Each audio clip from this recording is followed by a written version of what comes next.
মুসলিম বিশ্বের যে কোনো বিপদে প্রতিরোধের মশাল হাতে এগিয়ে আসে ইরান। সেই ধারায় এবার বিপদে পড়া গ্লোবাল সুমুদ ফ্লোটিরার পাশে দাঁড়ালো তেহরান। গাজার মানুষের জন্য ত্রাণবাহী এই নৌবহর ইসরায়েলি হামলার মধ্যেও এগোচ্ছে অদম্য সাহসের সঙ্গে। ইরানের পররাষ্ট্র মন্ত্রণালয় ইসরায়েলের এই আগ্রাসনের কঠোর নিন্দা জানিয়েছে। মন্ত্রণালয়ের মুখপাত্র ইসমাইল বাঘাই বলেন, এই হামলা আন্তর্জাতিক আইনের স্পষ্ট লঙ্ঘন এবং সন্ত্রাসবাদের সমতুল্য। তিনি বিভিন্ন দেশ থেকে আগত ফ্লোটিলার কর্মী এবং তৃণমূল পর্যায়ের মানবিক সংগঠনগুলোর প্রচেষ্টা প্রশংসা করেছেন। ইরানকে ফিলিস্তিনের মিত্র হিসেবে ঘোষণা করেছে সশস্ত্র প্রতিরোধ সংগঠনগুলো। তেহরান ফিলিস্তিনি যোদ্ধাদের আকুণ্ঠ সমর্থন দিয়ে আসছে কয়েক দশক ধরে। এই সমর্থনের ধারাবাহিকতায় এবার আন্তর্জাতিক মানবাধিকার কর্মীদের পাশে দাঁড়িয়েছে ইরান, যারা গাজার মানুষদের জন্য সহায়তার হাত বাড়াচ্ছেন।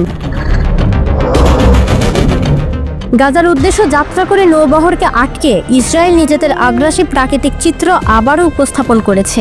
এই ঘটনায় বিশ্বজুড়ে সমালোচনা ঝড় বইছে। মুসলিম বিশ্বের অন্যতম শক্তি ইরান কঠোর প্রতিবাদ জানিয়েছে। এ ধরনের কার্যক্রম আন্তর্জাতিক আইনের লঙ্ঘনও বলছেন তারা। ইরানের সঙ্গে তুরস্ক, স্পেন, ইতালি, জার্মানি ও গ্রিস সহ নানা দেশে ব্যাপক বিক্ষোভ দেখা গেছে। তুরস্ক এই ঘটনাকে সন্ত্রাসী কর্মকাণ্ড হিসেবে আখ্যা দিয়েছে। ব্রিটিশ লেবার পার্টির সাবেক নেতা ও বর্তমান ইউর পার্টির প্রধান জেরেমিও এটিকে আন্তর্জাতিক আইনের লঙ্ঘন বলছেন। ফ্রিডম ফ্লোটিলা কর্তৃপক্ষ বলেছে, নৌবহর আটকে দেওয়া ও কয়েকজনকে আটক করা অপহরণ হিসেবে বিবেচিত হবে। ফ্লোটিলার তথ্য অনুযায়ী অভিযানে 40টিরও বেশি বেসামরিক নৌযান অংশ নিয়েছে, যেখানে প্রায় 500 জন যাত্রী ছিলেন। এদের মধ্যে রয়েছেন বিভিন্ন দেশের আইন প্রণেতা ও মানবাধিকার কর্মী।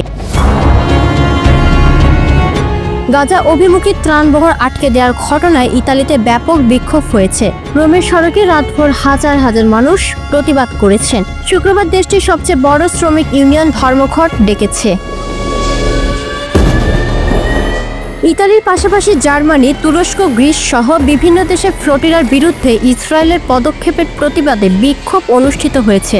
মানবাধিকার কর্মীরা বলছেন, গাজার মানুষের জন্য সহায়তা পৌঁছে দেয়া আন্তর্জাতিক দায়িত্ব এবং এটি রাজনৈতিক সীমাবদ্ধতার বাইরে থাকা উচিত। ফ্লোটিলার মূল লক্ষ্য স্পষ্ট, ইসরায়েলের অবরোধ ভাঙা এবং গাজার মানুষদের খাদ্য ও ঔষধ পৌঁছে দেয়া।